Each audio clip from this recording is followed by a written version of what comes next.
warahmatullahi wabarakatuh. A'udzubillahi minasyaitonir rajim. Bismillahirrahmanirrahim. Asyhadu an la ilaha illallah wa asyhadu anna Muhammadar Rasulullah. Raditu billahi rabba wa bil islami dina wa bi Muhammadin sallallahu alaihi wasallam nabiyya wa rasulah. Bapak Ibu dan saudara-saudara sekalian jamaah pengajian akhir pagi Masjid Taqwa Perguruan Muhammadiyah Gresik yang insya Allah dirahmati oleh Allah Subhanahu wa Ta'ala.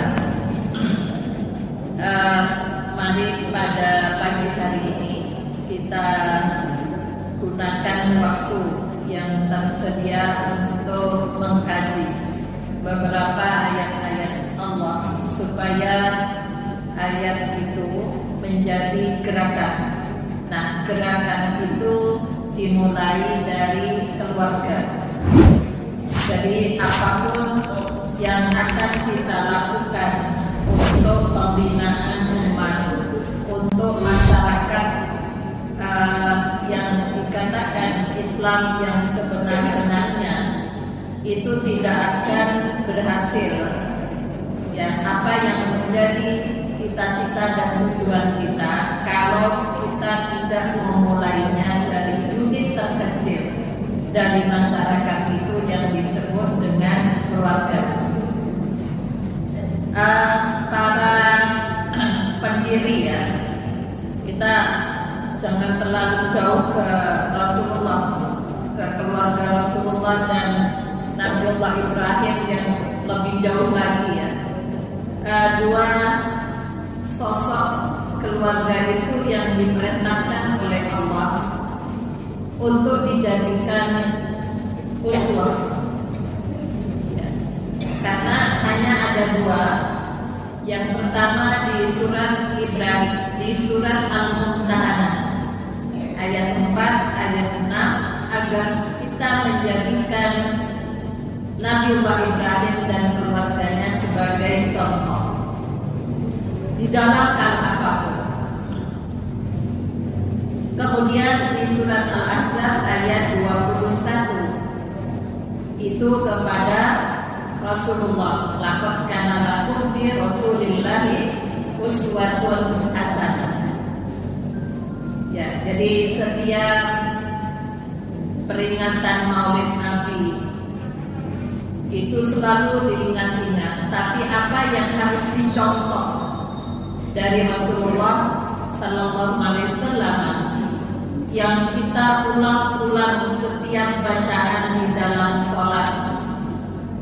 Ya, pada bacaan sholawat, baik tahiyat awal maupun tahiyat akhir, kita menyampaikan kepada Allah, Allahumma sholli ala Muhammad wa ala ali Muhammad kama shollaita ala Ibrahim wa ali Ibrahim. Kenapa kok bukan kama shollaita Musa, kama shollaita Adam, kama shollaita Sulaiman, kok kama shollaita Ibrahim? Sudah berapa puluh tahun kita sampaikan kepada Allah di dalam bacaan sholat. Namun kalau kita tidak memahamkan maksud dari apa yang kita baca itu, maka hanya sekedar menjadi ritual, tapi belum menjadi gerakan. Makanya di Muhammadiyah Aisyah itu dikatakan sebagai gerakan. Ya, jadi gerakan apa istilahnya, gerakan ke bawah, ada gerakan kemajuan gitu ya. Nah, untuk itulah maka Bapak Ibu sekalian, hal ini perlu dipahamkan agar supaya sholat kita fungsional. Jadi di dalam bacaan sholat itu kita mohon kepada Allah agar supaya Allah membentuk kepribadian kita dan keluarga kita seperti keluarga Rasulullah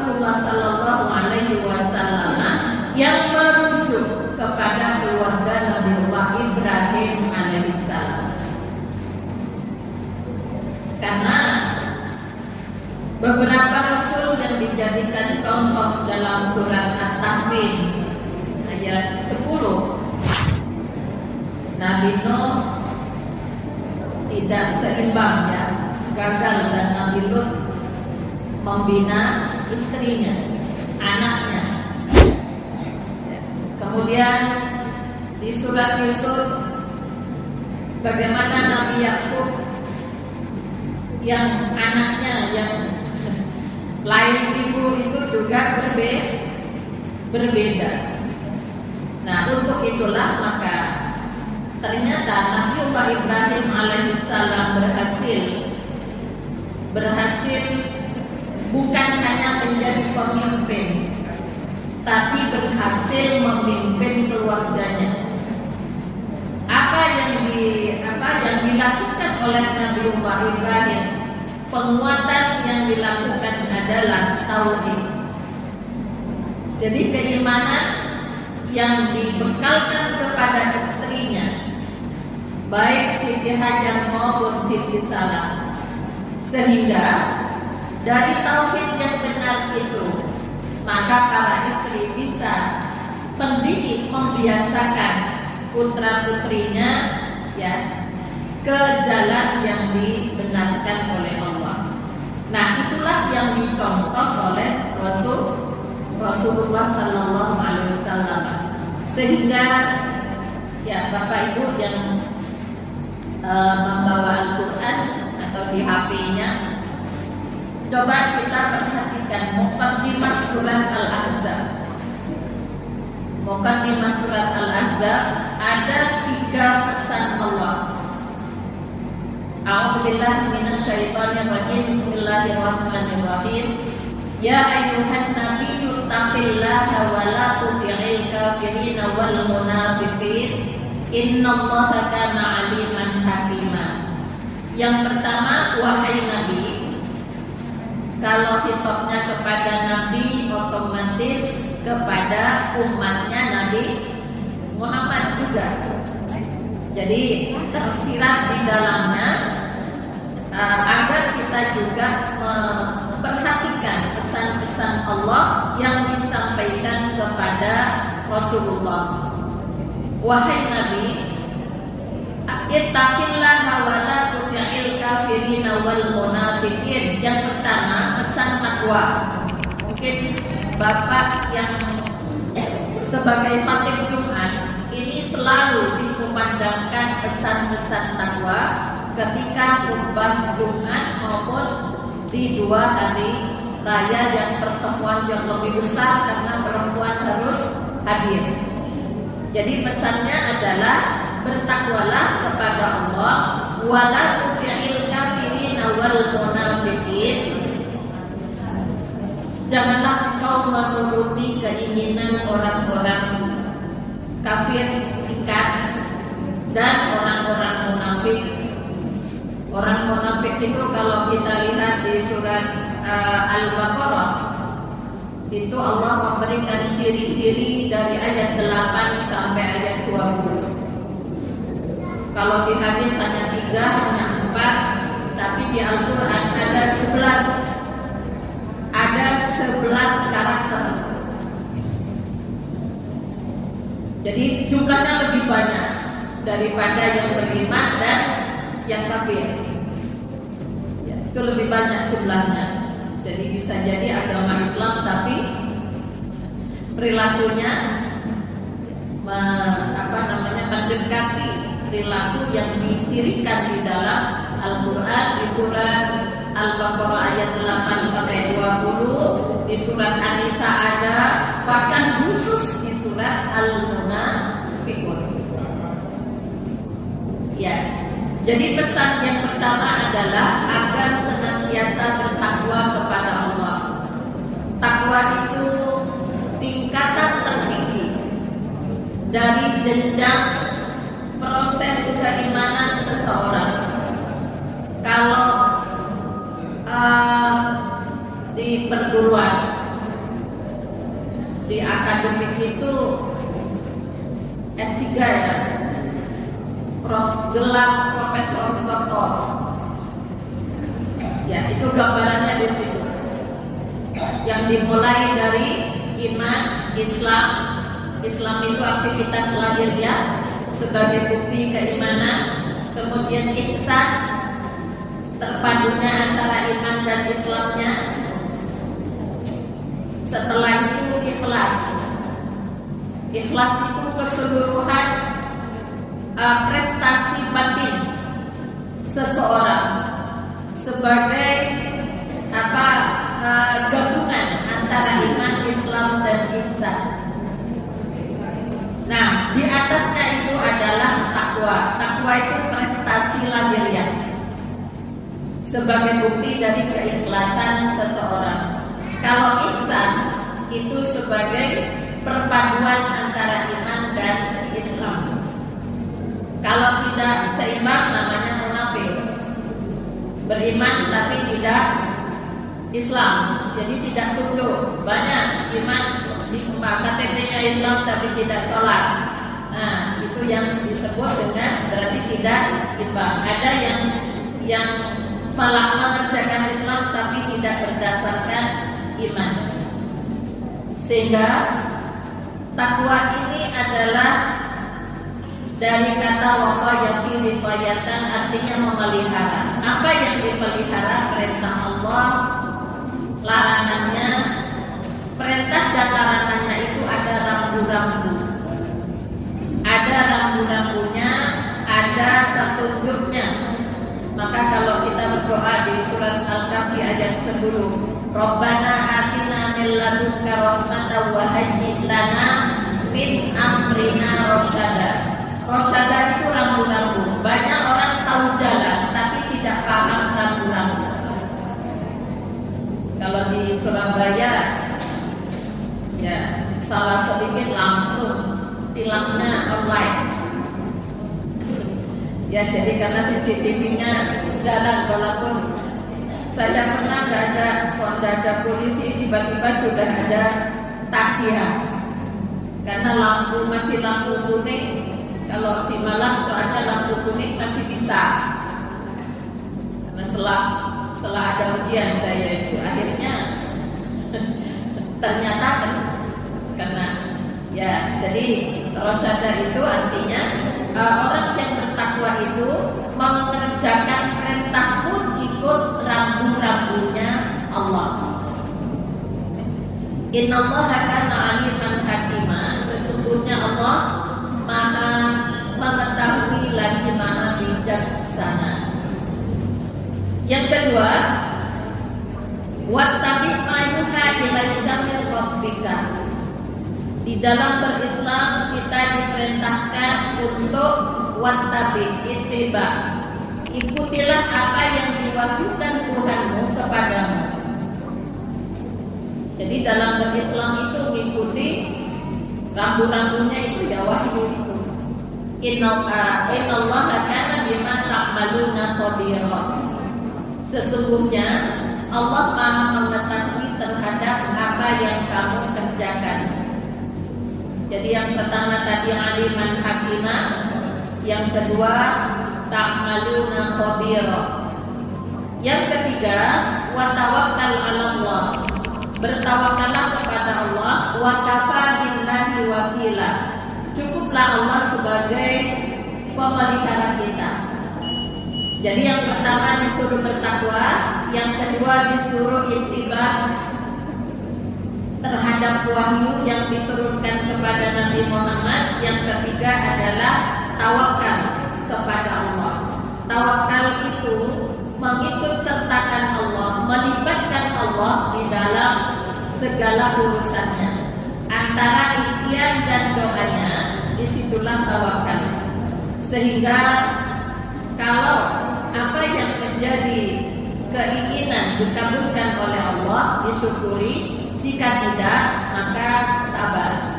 Itu sikap orang yang tawakal. Jadi tawakal bukan kepada usaha, bukan kepada doa, tawakalnya kepada Allah. Nah, ini seringkali ayat 1 sampai ayat 3 itu tidak dipahami, tidak dijadikan dasar di dalam membangun keluarga. Kenapa surat Al-Ahzab kok diawali dari 3 pesan takwa, ittiba kepada Rasul, yang ketiga tawakal? Karena Allah akan menjelaskan tentang hukum-hukum keluarga. Saya kalau ada di kuliah nikah bimbingan pranikah itu biasanya cuma 2 hari. Kalau kuliah nikah itu panjang. Sebelum nikah ngaji dulu surat An-Nisa, ngaji dulu surat At-Tahrim, ngaji dulu surat Al-Ahzab. Jangan hanya karena sudah dewasa, tidak sekedar itu. Banyak mahasiswa semester 2 kadang-kadang diskusi, "Lu kami mau menikah." Kenapa mau menikah? Yang biayai kuliah kamu itu siapa? Orang tua. Lah yang biayai orang tua kok sudah mau menikah? Daripada nanti terjerumus ke zina. Oh, menikah bukan hanya itu. Menikah itu ada hak dan kewajiban, ada tanggung jawab. Bisakah kamu didik istrinya? Bisakah kamu didik istrimu nanti? Itu yang menjadi masalah. Bukan hanya tanggung jawab. Nanti siapa yang biayai kuliahnya? Biaya sendiri-sendiri. Banyak yang seperti itu. Jadi karena Allah akan menurunkan beberapa persoalan yang terkait dengan keluarga di dalam surat Al-Ahzab. Seperti di ayat 4 di ayat 5, masalah anak angkat. Masalah anak angkat. Ini sering orang yang ketakutan kalau nanti anak angkatnya meninggalkan dirinya, akhirnya banyak kebohongan yang dilakukan. Dengan adopsi, kemudian menikah, di undangan disertakan nama ayah angkatnya, bin atau binti. Padahal di ayat 5 Allah mengingatkan bahwa hukum anak angkat itu tidak sama dengan anak kandung. Kalau mengasuh mereka hanya sebatas sebagai pengasuhan, bukan menjadi ayah kandung. Nah, untuk itulah maka ayat 6, an-nabiyyu aula bil mu'minina min anfusihim wa azwajuhu ummahatuhum. Nabi itu lebih utama, yang harus dicontoh bagi orang yang beriman dibandingkan diri mereka sendiri, dan istrinya adalah ibu-ibu mereka. Ayat ini ditutup dengan diakhiri dengan dilanjutkan wa ulul arhami ba'duhum aula bi ba'din fi kitabillah. Ulul arham, orang yang mempunyai hubungan darah satu sama lain, lebih berhak dalam hal waris mewarisi menurut ketentuan kitab Allah seperti itu. Jadi anak angkat, teman seperjuangan. Kalau dulu di masa jahiliyah ada yang bisa mewarisi karena teman seperjuangan kemudian dapat waris. Jadi anak angkat tidak mendapatkan waris. Maaf kalau saya sampaikan, karena kami di Aisyah itu ada yang lama di Malang, LKPH, Lembaga Bantuan Hukum itu. Jadi kalau dikasih LKPH karena konsultasi yang sudah sampai di luar Jawa kasus-kasusnya. Ini banyak sekali persoalan anak angkat yang mengambil harta waris dari ayah angkatnya juga ada surat perjanjian. Ya, berarti menyalahi ayat. Nah, padahal ahli waris yang lain masih ada. Ini ada kasus keluarga profesor doktor bidang agama, sampai sekarang belum selesai kami mendampingi karena anak angkatnya tidak mau menyerahkan surat-surat hartanya. Ya kesulitan juga. Padahal saudara-saudaranya yang tidak mampu, yang berhak, saudara kandungnya yang berhak mendapatkan waris, mungkin gak usah jauh-jauh. Ya, almarhumah atau almarhum ya, Dorja ya. Sampai sekarang nggak selesai. Itu bukan hanya urusan Dorja, di intern umat Islam yang sudah ngaji banyak masih tidak paham dengan pesan-pesan Allah. Saya sampaikan, kalau mengambil karena memang hukum positif itu adalah adopsi, bahasanya adopsi, maka ikuti dengan pencatatan di notaris berkaitan dengan mengikuti aturan Islam. Ya, mereka tidak mendapatkan hak waris, tapi kan masih bisa ditempuh dengan wasiat, masih bisa ditempuh dengan hibah hadiah. Ini yang kadang-kadang mereka lupa kalau tiap tahun mengikuti acara peringatan Maulid Nabi gitu ya, tapi nabinya tidak dicontoh. Maka di ayat 6 an-nabiyyu aula bil mu'minina min anfusihim. Ya, laqad kana lahum di ayat 21, laqad kana lahum fi rasulillahi uswatun hasanah liman kana yarjullaha wal yawmal akhir. Siapa yang berharap berjumpa dengan Allah, berjumpa dengan surganya, berjumpa dengan ampunannya, contoh Rasulullah kan begitu. Sehingga di ayat 37 dan seterusnya tentang kisah anak angkat Rasulullah yang bernama siapa itu? Bapak anak angkatnya Rasulullah. Ya, Zaid. Ya, Zaid menikahi Zainab yang melamar Rasulullah. Karena Zainab itu takut dengan ayat 36 surat Al-Ahzab.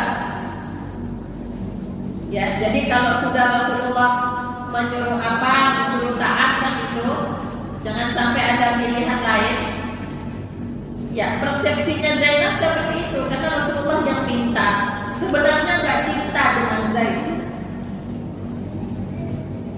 Zainab mengira yang Rasulullah melamar untuk dirinya. Sebenarnya Zainab itu berharap yang melamar dirinya itu Rasulullah, tapi ternyata Rasulullah melamar untuk anak angkatnya. Ya. Ini pelajaran menerima. Kenapa? Karena takut dengan ayat 36. Padahal ayat 36 itu bukan berkaitan dengan masalah itu. Akhirnya tidak lama cerai dengan Zaid. Kemudian Rasulullah menikahinya, gantian Zaid yang datang kepada Zainab melamar untuk Rasulullah. Jadi cita-citanya Zainab terkabul ya Bu ya. Akhirnya menjadi istri Rasulullah yang sempat Khawsah cemburu di surat At-Tahrim. Senang kalau belajar sejarah Bu ya Bu ya. Nah, kenapa kok Allah menghendaki seperti itu? Untuk uswah, untuk contoh bahwa anak angkat itu tidak sama dengan anak kandung. Sebenarnya di situ pelajarannya. Kalau anak kandung, mantan istrinya anak, mantan istrinya ayah, itu kan tidak boleh dinikahi.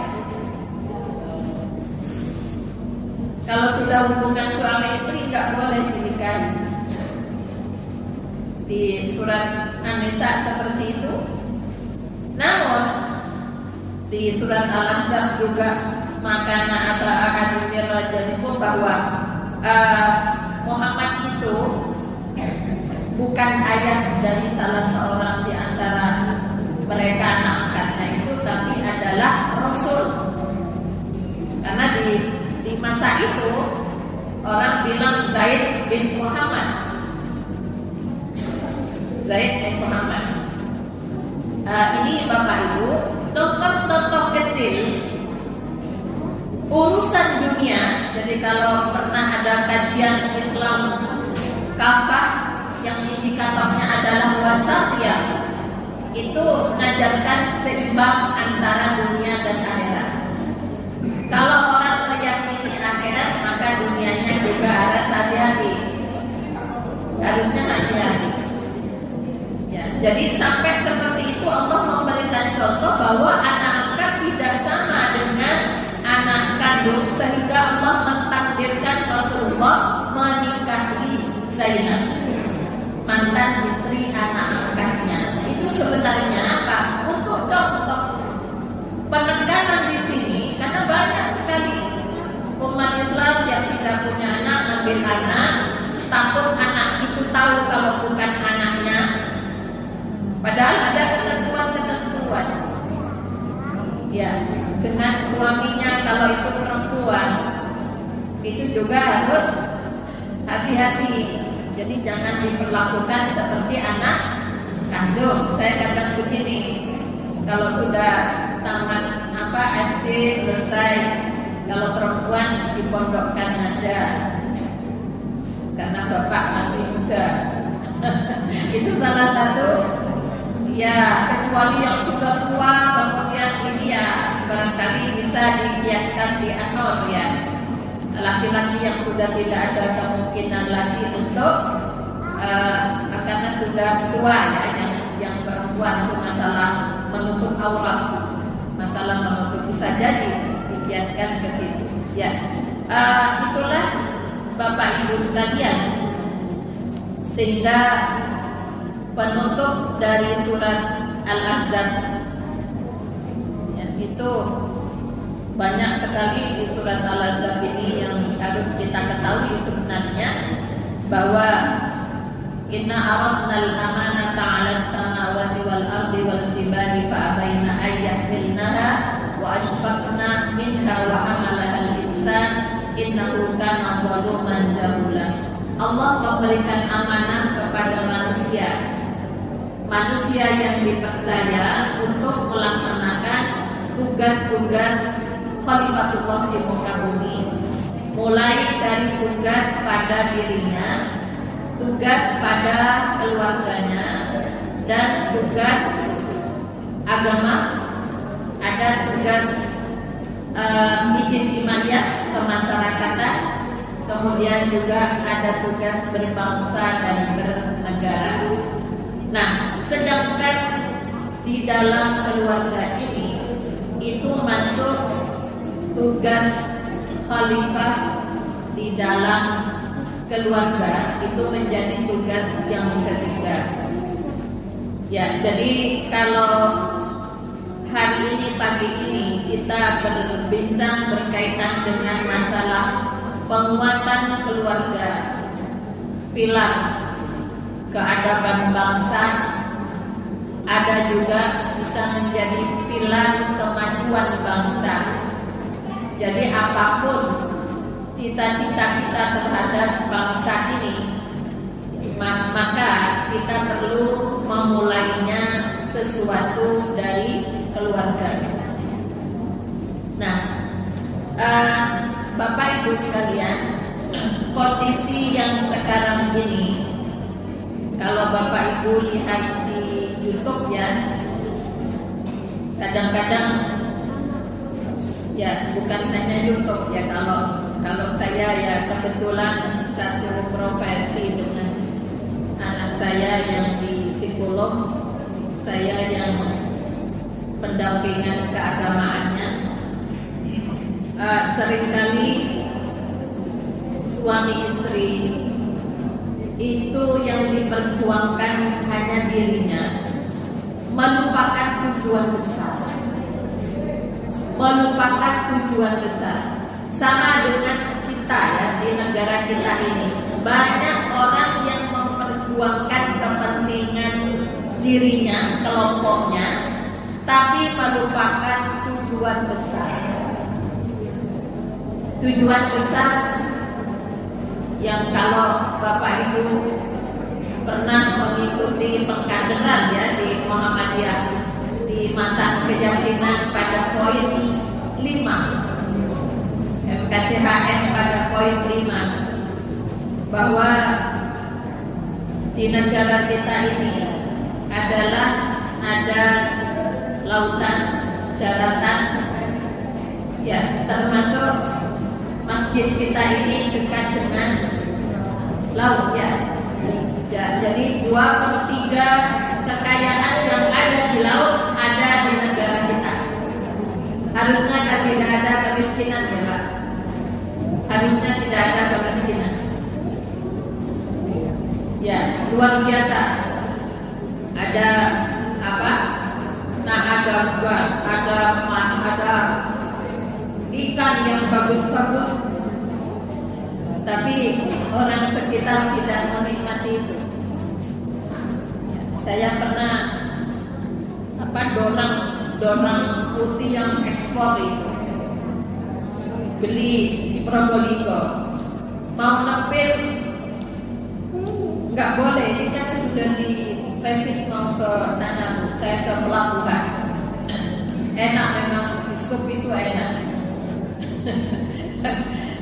Akhirnya gini, saya bilang karena pakai bahasa Madura, Pak, nempel satu kepingin aja Pak, kepingin masak sendiri lautan.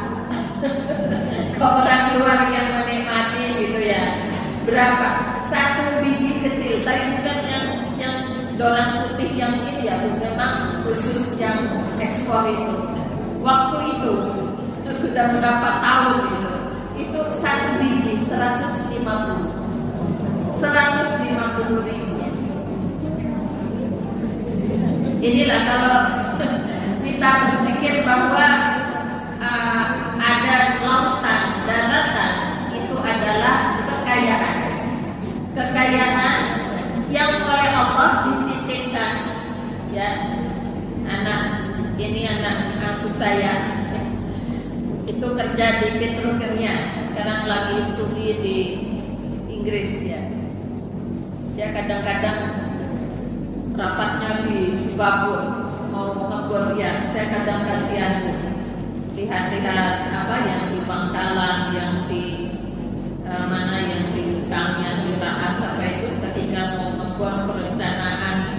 Ya Allah, padahal ini untuk urusan se-Jawa Timur aja, dari ini itu sudah nggak ada yang miskin. Harusnya begitu. Kenapa kok nggak terjadi seperti itu? Ya bisa jadi pemerintah daerah yang tidak mengerti. Padahal di situ ada haknya 10%. 10% itu berapa? Ini amalnya, tapi ketika sendirian ya, ketika mengambil keputusan kan bukan ada di pemerintah. Nah, untuk itulah mari kita mulai hal itu dari keluarga. Tanamkan kalau semuanya ya, kalau kita lihat yang mengalami hidup di awal kemerdekaan masih ada bapak yang menangis. Kalau saya enggak, tapi tahu ceritanya. Hanya ngalami waktu di 30S ya. Itu ngalami betul gitu ya. Semua berjuang umat Islam itu untuk tujuan besar. Untuk tujuan besar. Maka dimenangkan oleh Allah itu bukan karena Bambu Runcing, gak mungkin Bambu Runcing bisa mengalahkan. Kan itu andalannya Jawa Timur. Bung Tomo dengan bambu runcingnya. Namun yang benar yang mukadimah itu dengan rahmat Allah. Allah mengalihkan ke persoalan Hiroshima Nagasaki ya. Nah, itu kenapa? Karena semua orang berjuang, agamanya apapun, satu tujuannya kemerdekaan. Ketika revolusi nggak bingung, ya membawa koper baju ganti itu. Jadi hanya kalau sekarang kan orang musik kan saya bawa koper. Ya, yang seperti itu. Kenapa dalam waktu singkat Allah memberikan pertolongan? Karena tujuannya satu. Semua adalah bebas dari yang namanya komunis kan ya Bu ya. Lah sekarang yang pengajian banyak. Kenapa kok pertolongan Allah sebenarnya banyak pertolongan Allah, tapi terlalu banyak yang mengingkari, yang hanya ingin tujuan kecilnya yang tercapai. Nah, sama di dalam keluarga. Saya nangani pendampingan itu. Seringkali orang tua lupa bertengkar, suami istri lupa bahwa anak saya harus diperhatikan. Jadi mereka yang menjadi pekerja seks, yang masih usia 13 tahun, yang mogok kuliah, setelah dikorek hanya masalah satu, karena melihat ayah ibunya bertengkar terus. Jadi memperjuangkan dirinya, melupakan tujuan besar dari rumah tangga itu. Apa pun tujuan besarnya, Bapak Ibu? Tujuan pernikahan itu berbeda dengan fungsi nikah. Litas kuno ilaiha, supaya kalian tenang. Lah rumah tangga gak kayak gedung DPR. Saya kalau ada kader-kader muda yang izin minta bimbingan, Bu, saya mau ikut di KPU, saya mau jadi caleg. Kadang-kadang saya bilang, wis iso banteng negara. Kalau perempuan, kalau belum, belajar dulu bagaimana banting meja. Ya, kalau dia siakan. Tapi pernah ada seperti itu. Kenapa? Karena ini memperjuangkan. Jadi perempuan harus kuat. Itu pernah ada DPR pusat gitu ya. Ibu ingat mungkin P3 ya, Ibu Aisyah Hamidi pernah jadi narasumber waktu di transit.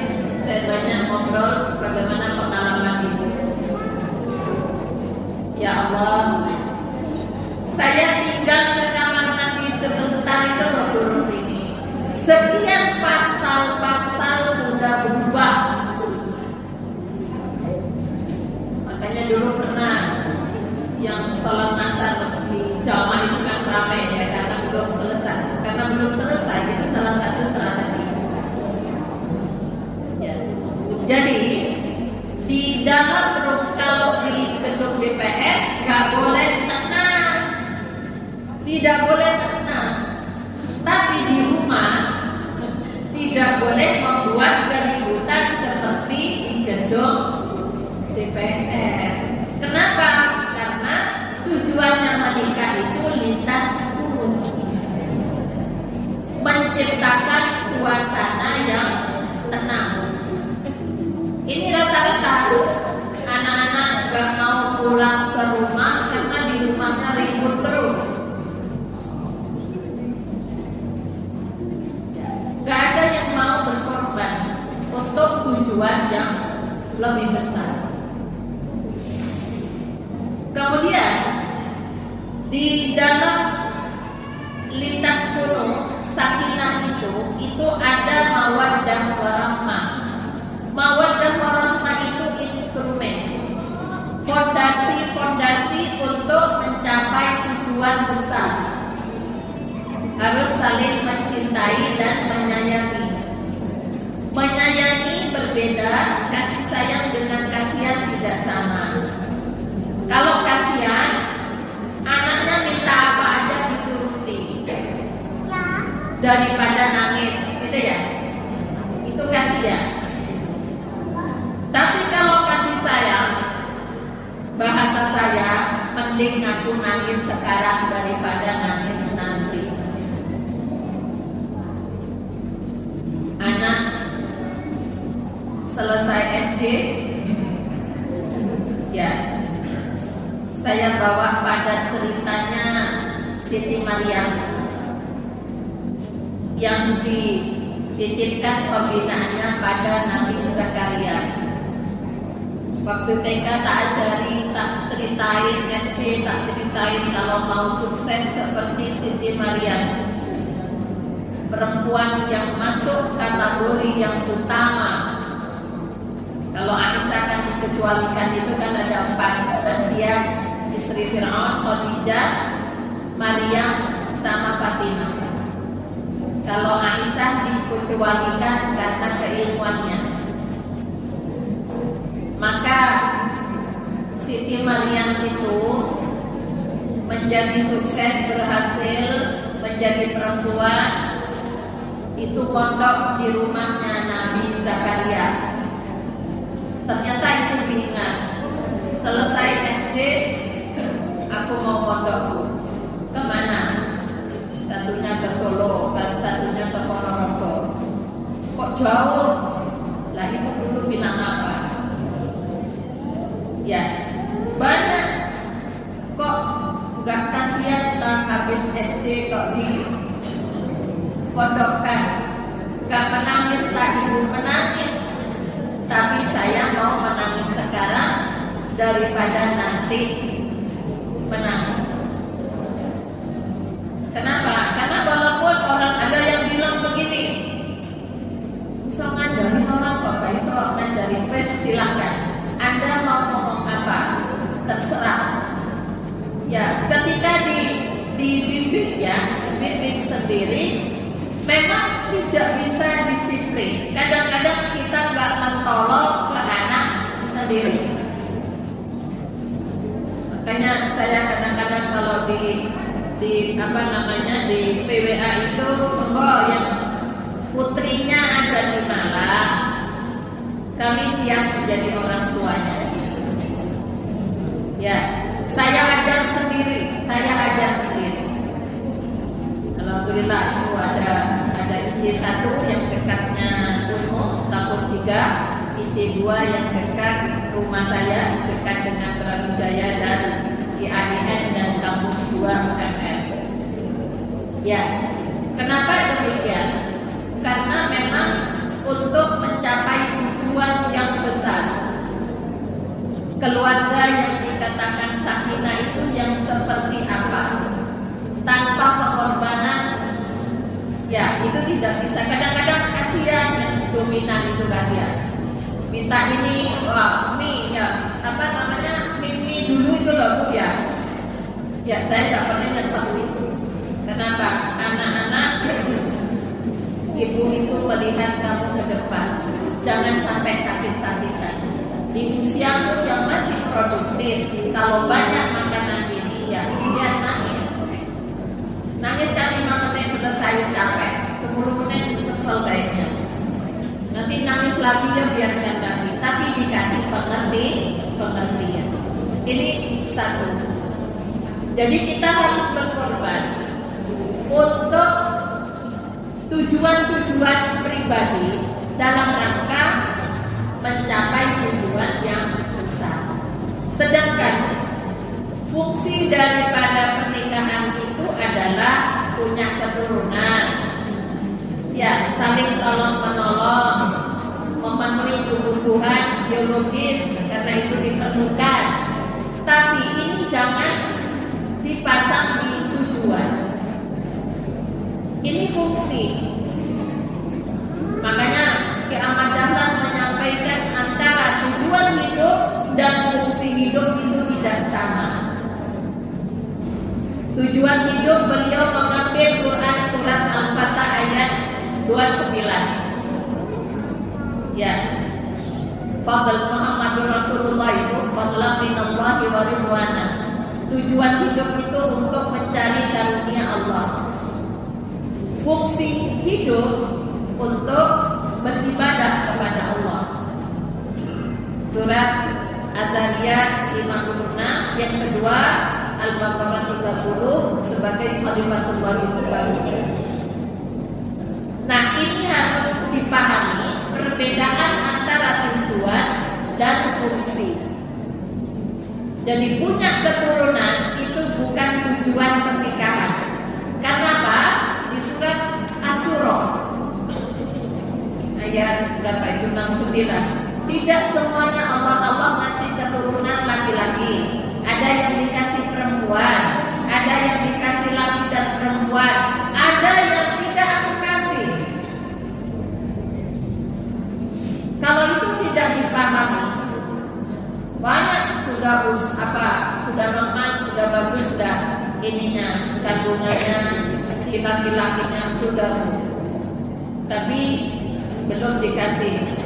Punya uang, program budget tabung, gagal juga nggak bisa. Kadang-kadang kalau pergi umrah, coba ikuti bagaimana Nabi Zakaria memohon kepada Allah supaya dikasih keturunan. Padahal istrinya sudah mandul, tapi itu Nabi. Ya, tapi dicoba itu. Bagaimana caranya? Tunjukkan aku, disuruh itikaf kan? Disuruh banyak bertasbih, berdiam di masjid itu kan itikaf 3 hari 3 malam. Akhirnya ada yang sukses itu, saya kasih tahu begitu. Ada yang tidak bisa, tetap tidak bisa hadir, namun Allah memberikan, tidak harus dari yang dilahirkan. Ya Allah, alhamdulillah Bu, betul-betul. Kenapa? Adik saya baru melahirkan, terus bayinya diserahkan kepada saya. Ya, jadi caranya Allah itu macam-macam. Kalau semua dikasih keturunan, yang ngurus anak yang nggak ada orang tuanya itu siapa? Nah, ini yang seringkali tidak dipahami. Ya, yang seringkali tidak dipahami. Maaf Bapak Ibu di kajian ini yang mungkin sesuatu yang dikatakan bisa tidak ilmiah dan sebagainya, saya hanya melihat dari hasil yang kadang-kadang dilibatkan untuk perencanaan anggaran. Aisyah dilibatkan untuk tahun 2023 itu kan juga diundang. Apa yang terjadi masalah? Jawa Timur perceraian juara 1 nasional. Angka kehamilan di luar nikah, kita kan banyak bahas stunting ya. Angka yang begitu-begitu tidak diekspor. Kalau kita enggak, ya kadang saya telepon-teleponan dengan hakim-hakim yang dari keluarga Muhammadiyah yang saya kenal. Pak, kasusnya saya Saidiopo. Itu kan mendampingi, harus tahu informasi. Angka kehamilan itu informasinya yang banyak kami terima itu dari puskesmas. Ya, ceknya kan biasanya di situ. Ya Allah, dibuat nikah sudah angkanya sudah di atas rata-rata ya Bu ya. Ya 60 berapa ya? 60%. Jadi kadang-kadang apa yang harus kita lakukan?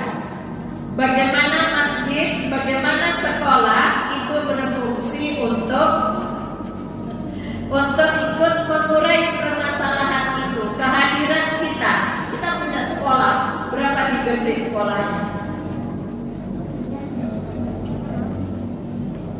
Nah, apa yang kita sumbangkan untuk bukan menghilangkan, gak bisa itu dihilangkan, untuk meminimalkan.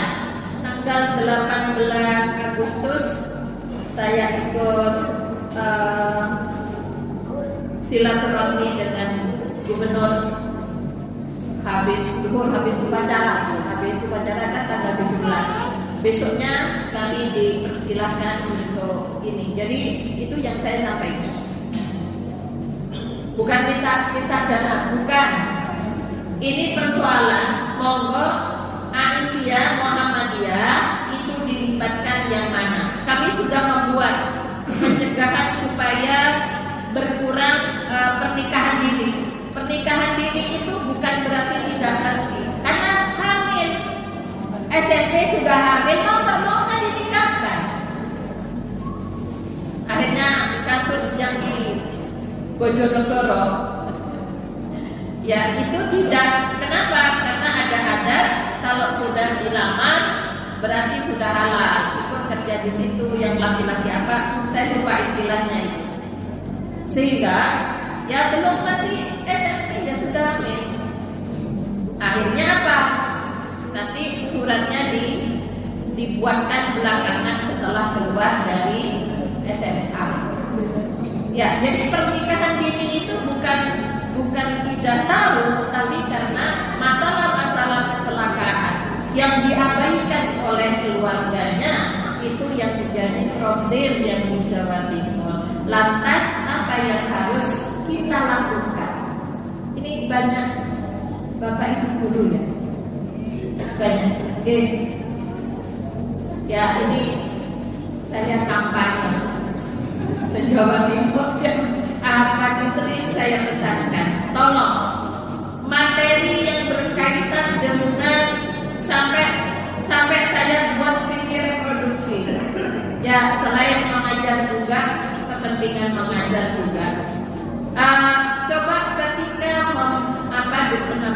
di Al-Islam ke Muhammadiyahan itu perlu ada lab khusus untuk skillnya bagaimana yang berkaitan ketika Jumat ya. Nggak tahu di sini kalau di Malang, karena saya dulu pernah jadi wakil kepala sekolah di Malang, hampir rata bahkan diikuti oleh teman-teman yang di SMA juga, SMA negeri mengadopsi ya. Ketika sudah itu bagus Bu. Jadi hari Jumat laki-laki sholat Jumat, perempuan ada jadwal keputrian.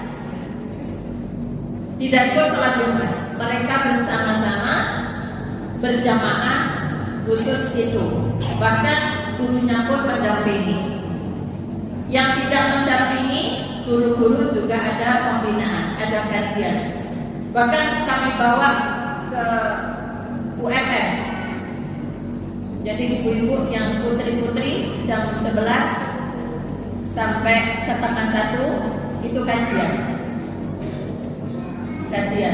Nah, yang saya maksud ada praktek khusus ketika mengajarkan tentang toharoh.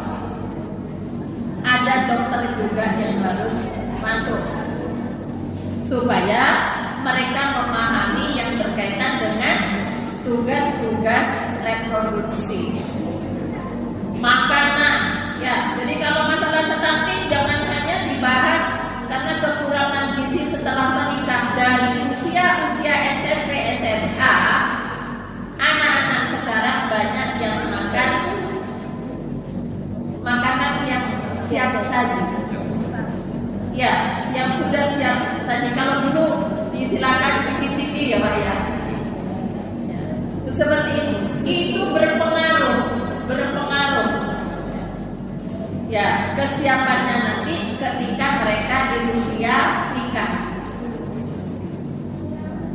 Jadi menyampaikan materi tentang toharoh, ini mandi itu yang seperti apa, itu harus ada contoh. Kalau saya pakai lego itu Pak, ya itu kan mirip ya, lengkap. Nah, kalau anak laki kamu sudah keluar ini ya nak, berarti dia sudah mulai jatuh cinta. Bagaimana ibu bertanya ke anak laki-lakinya, di kelasmu bis ono sing ayu ta? Iya, jangan sampai anak kita itu tabu untuk bercerita masalah dirinya. Bapak juga harus, kalau sudah usia mulai balik, itu memang harus kalau perempuan kepada ibunya, wis ono sing naksir ta. Supaya anak-anak kita itu curhatnya kepada kita. Kenapa? Karena usia balik itu sudah tumbuh cinta kepada lawan jenis. Ya, tidak bisa sekarang ini yang apa namanya, nggak tahu sih Bu kalau di Gresik ya, kalau di Malang terutama RSUMM, kalau Malang itu kemarin itu 60 lebih pasiennya. Malang mulai dari habis misa lebih malam jam 2 jam 3 tambah banyak. Saya mampu saya mari hubungan suami istri yang masih anak-anak SMP, karena memang kota wisata ya, apalagi di samping rumah saya itu ada taman yang tidak dijaga. Kemarin mau subuh ngamuk-ngamuk anak Papua mabuk ya, mabuk. Saya juga akhirnya ya apa ini, kasih ngomongin orang mabuk tersinggung katanya ketika lampu dinyalakan di depan masjid. Nah, jadi hal-hal yang seperti ini Bapak Ibu sekalian itu perlu disampaikan dari sekolah. Guru biologi itu perlu menyampaikan ya, kaitannya dengan persoalan reproduksi hingga mereka itu bisa mengalihkan bahwa ini adalah sesuatu yang diberikan oleh Allah, ya, kasih sayang Allah kepada manusia, sehingga mereka bisa memelihara anak laki-laki ketika diminta. Tanamkan itu. Ya, kalau sudah kita di Gresik kebiasaannya apa, seperti di habis bayi ya, bayi ya Bu ya. Nah ini kalau yang umum kan mau SD itu ya. Nah, ketika itu ya ditanamkan bahwa binatang itu harus dipelihara. Jangan sampai ada orang sudah mulai dilatih kalau di TK untuk camik sendiri ya, sudah nggak boleh dilihatkan ke temannya, apalagi lawan jenisnya. Ini sudah ada pendidikan ya, sex education itu sudah ada di situ. Siapa yang ngajari? Yang pertama ya dari orang tua. Jangan tabu menyampaikan masalah itu sesuai dengan usia anak. Ya, kalau saya kadang-kadang dulu masih kejar SMA agak kuliah. Hati-hati loh ya, yang perempuan. Kamu kesodok sepur kok. Kalau perempuan itu kan tidak bisa dibohongi ya. Kalau laki-laki kan bisa sembunyi. Nah, perempuan nggak bisa dibohongi. Kalau sudah hubungan, kemudian ketahuan jadi hamil itu ya, itu sudah susah. Untuk kalau dibuang itu nanti kamu tambah bebannya, tambah ini lagi. Nah, ini perlu disampaikan di sekolah antara agama dan pelajaran yang berkaitan dengan masalah biologi yang tepat ya. Ya, karena apa, kalau mahasiswa nanti ada masalah kesehatannya itu juga perlu. Jadi dokternya kan punya rumah sakit Muhammadiyah, dipanggil. Ada Baitul Arqam, kajian Ramadan, itu jangan hanya mengkaji dari sisi ayatnya, tapi bagaimana burhaninya ya. Artinya kontekstualnya, keilmuannya itu juga harus dibekalkan. Ini bagian dari solusi, bagian daripada poin, bukan keseluruhan. Bukan keseluruhan. Ya, ini Bapak Ibu yang kami prihatin, makanya penguatan keluarga pilar keadaban bangsa. Jadi kalau mau bangsa itu kembali seperti itu, mari kita berjuang untuk tujuan yang lebih besar,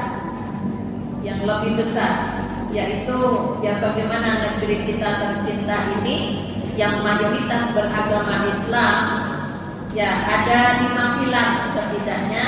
Yang pertama, keluarga yang dikatakan sudah mencapai ke arah tujuan, yaitu tercipta suasana agamis di dalam rumah tangga. Suasana ya. Jadi bagaimana anak-anak itu justru kerasa di rumah. Suami istri itu gambarannya selak-melek karena terikat dengan rumah. Ya, saya tadi malam ditawari sebenarnya, tapi ini kok ada acara keluarga, anak pas ngajak ngobrol gitu ke depan. Sudah Bu, saya berangkat besok subuh saja. Ya, itu hal-hal yang apa istilahnya, berarti sudah ada sesuatu yang mengikat di dalam keluarga itu. Ya, kadang banyak acaranya, misalnya ya, saya pernah di Surabaya ada acara dengan Kemenang. Itu habis maghrib itu sudah menentukan. Kalau pulang ke ini masih banyak, masih sore ya, kalau nggak bawa kendaraan sendiri. Tapi banyak yang pulang besok aja, emankan jatah hotelnya sampai besok. Kalau saya, ya Allah wes, aku jemputan nanti di terminal kira-kira jam sekian. Di Batu, acara di Malang sering di Batu. Kemarin dipesan, ibu pokoknya nggak boleh kalau acara di Malang mesti tidur di rumahnya. Iya, jadi lebih sudah ada semacam ikatan ya, untuk ternyata di rumah itu lebih enak daripada hotel yang mewah. Itu berarti sudah ada tercipta suasana yang agamis, di mana keterikatan di rumah gitu ya. Saya kadang-kadang anak-anak, teman-teman mau belajar di sini. Oh ya, saya lebih senang daripada anak saya yang harus keluar gitu ya. Nah, jadi bagaimana juga suasana senang. Yang kedua, tercipta hubungan yang harmonis antar keluarga. Yang mana ini? Kalau yang pertama di dalam rumah tangga, ya. Yang kedua, yang disebut ulul qurba yang berada di luar, ya. Itu banyak sekarang yang tidak harmonis, ya, dengan saudaranya. Kenapa? Ya, An-Nisa ayat 1 itu mereka putus silaturahmi karena persoalan harta, gitu ya, harta waris.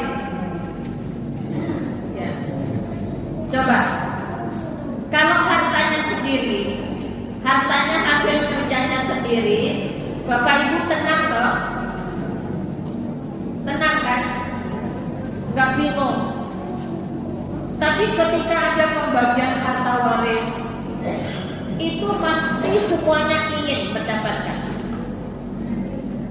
walaupun sudah punya sendiri. Makanya ketika Rasulullah bertanya, ya, harta waris itu lebih kamu cintai daripada hartanya sendiri, apalagi warisannya banyak. Nah, itulah yang menyebabkan tidak harmonisnya, karena persoalan harta waris yang menyebabkan putusnya hubungan antara satu dengan yang lainnya. Kemudian yang ketiga, pilar yang ketiga untuk dikuatkan di sini kaitannya dengan kesehatan yang memadai. Undang-undang kesehatan mengatakan bahwa ini bukan Al-Quran ya, tapi undang-undang, tapi sejalan kayaknya menurut saya, bahwa sehat itu jasmani, meliputi jasmani, rohani, sosial, spiritual. Di Gresik ada rumah sakit, ada kan ya? Muhammadiyah 2 ya Pak? Oh 1, Malaysia belum. Ya, jadi memang dianjurkan, ayo buat rumah sakit, untungnya ada rumah sakit. Untuk banyak.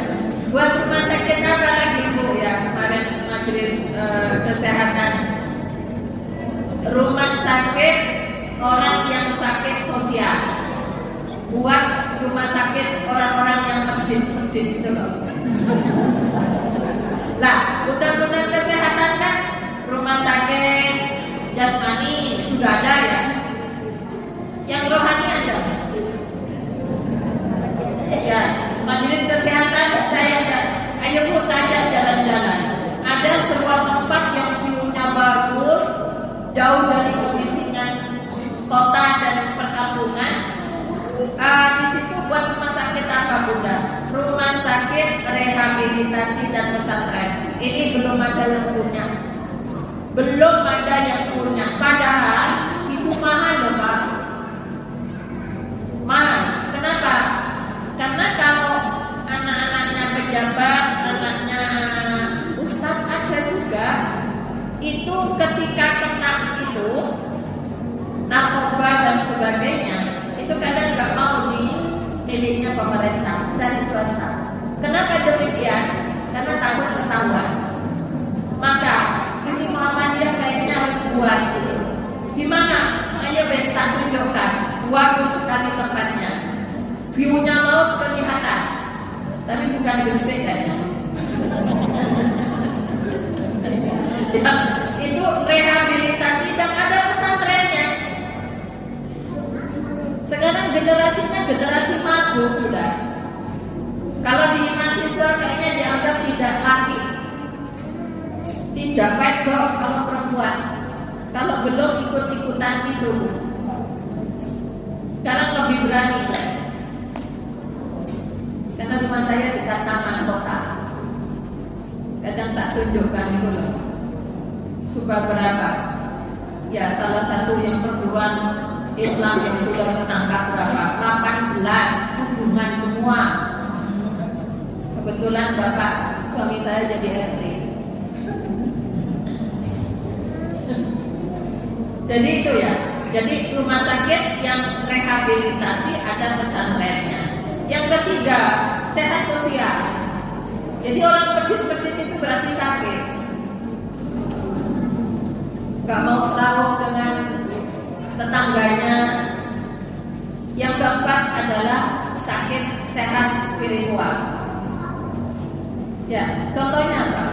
Yang sakit, saya kalau ngajar di Fakultas Kedokteran, saya katakan kamu itu akan menjadi dokter yang akan mengobati 4 penyakit.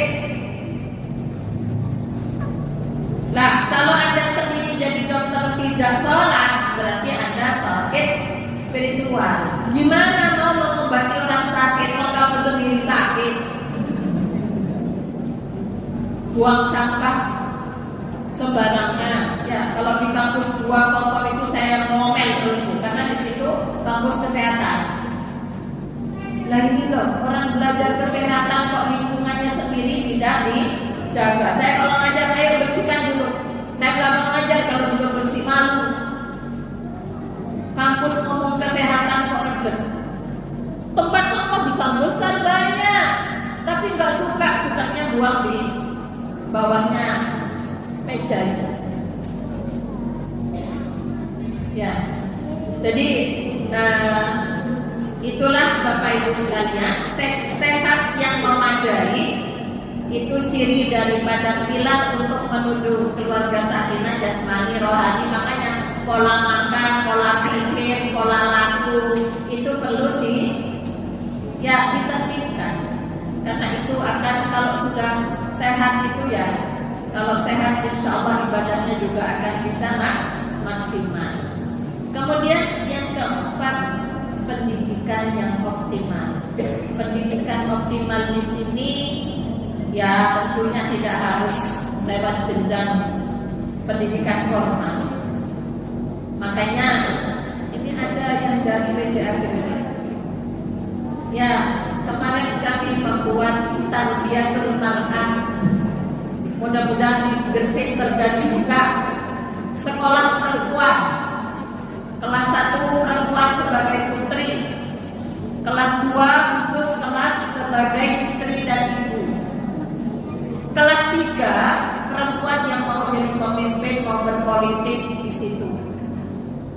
Ya, ini yang sudah kami latih 3 fasilitator untuk segera membuka sekolah untuk perempuan. Supaya apa? Supaya mereka nanti siap dari tahapan-tahapan jenjang yang harus diketahui. Itu yang dilakukan Bunai Walida. Ya, ini Bapak Ibu. Kemudian tapi perlu dukungan bapak-bapak sekolah laki-laki. Kelima, terpenuhinya kebutuhan ekonomi secara halal dan stabil.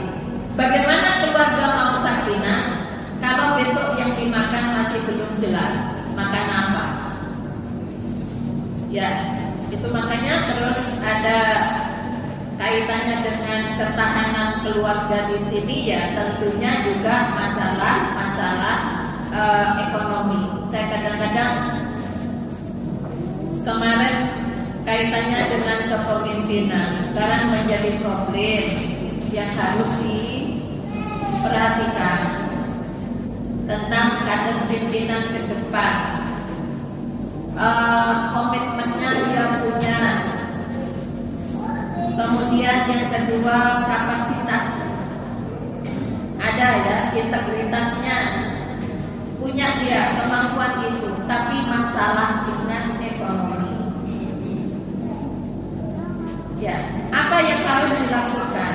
Nah, di masa Rasulullah ada Ibnu Mas'ud, ada Zubair ya, suaminya Maisarah, suaminya siapa, Asma binti Abu Bakar. Ibnu Mas'ud itu urus gambarannya kalau dia di situ. Ya, termasuk laki-laki yang kurang mampu. Akhirnya Rasulullah memberikan kepada istrinya agar zakatnya, istrinya kaya, ini yang mendukung, agar diberikan pada suaminya. Jadi zakat itu boleh diberikan pada suami. Kenapa? Karena suami bukan penanggung. Tapi kalau suami nggak boleh mengeluarkan zakatnya untuk istrinya. Sampai seperti itu. Di masa Kiai Dalan ada Kiai Mukhtar. Kiai Mukhtar itu kiai, kalau saya ngajar terus, bagaimana keluarga saya? Karena disuruh ngajar, mereka nggak sempat kerja.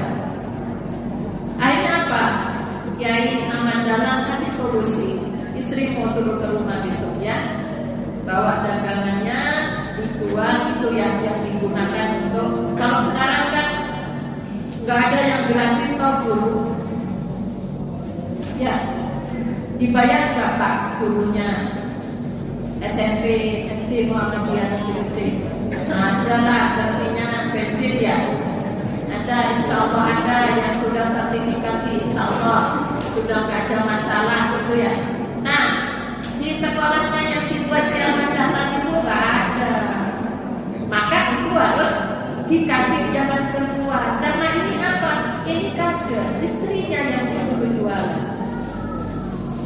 Nah, itu nggak masalah karena keluarga itu sudah sepakat. Ini yang dilakukan oleh Kiai Dahlan, memahamkan keluarga-keluarga yang berjuang di jalan Allah. Itulah Muhammadiyah jadi besar waktu itu. Dipikir ya, ini yang harus ada yang memikirkan, jangan dibiarkan, dia punya potensi. Ya, nanti kalau tidak mendukung di sini, ya tentunya dia nggak bisa maksimal.